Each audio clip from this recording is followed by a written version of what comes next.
So the beautiful normalization is not. The Fed continues to march up the yield curve, to march up short-term interest rates. The Fed continues to gradually reduce its balance sheet, and it hasn't derailed the U.S. economy in any way. In fact, if anything, the U.S. economy is building up momentum. The problem is the rest of the world is lagging. So you get divergence in economic performance, you get dispersion in asset prices. This morning, the differential between 10-year treasuries and Bund was 271 basis points. Most people didn't think it could go above 220. It continues to go up. That's an interesting one, and I just wonder if our producers can bring up a chart of that between the Bund and the 10-year U.S. Treasury yield, because I'm interested for your view on what this means for the ECB. So first of all, it means a stronger dollar. I think that people want to fade the dollar, the dollar strength. Be careful, it's too early. People want to fade all sorts of differentials. It's too early. U.S. rates are going higher, and the curve will continue to steepen, not flatten. And we're seeing it again steeper today. So, the interest rate dynamics are completely consistent with divergence in economic policy and in divergence in performance.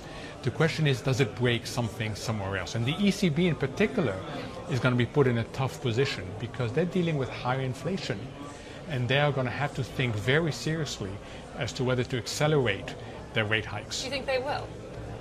I think they're going to be very careful. I think they'll want to have as much optionality, so we're not going to hear anything for a while. But it wouldn't surprise me if they start hiking in the middle of the summer as opposed to the end of the summer, or even the beginning of the summer. But they're going to retain optionality till the very last moment. If your view is that U.S. rates will continue to rise, by how much, in what duration? I mean, where do you see the 10-year going in the near term? So I think if you're an investor, you want to be at the short end of the curve. Right. You got to be careful because the curve will steepen, and it will be a bear steepener. So you've got to be careful about the long end. Is it going to be dramatic? No. Is it going to be, are we going to see 4% for the 10-year? We're not going to see anytime soon. But they are marching higher, and they should. The U.S. economy is in a good place in terms of growth. The U.S. economy is in a good place in terms of attracting capital. And the U.S. is issuing a lot of bonds at a time when external demand is coming down for holding treasuries. So whether you look at the economics, whether you look at policy, or whether you look at technicals, they all favor a rising environment for rates.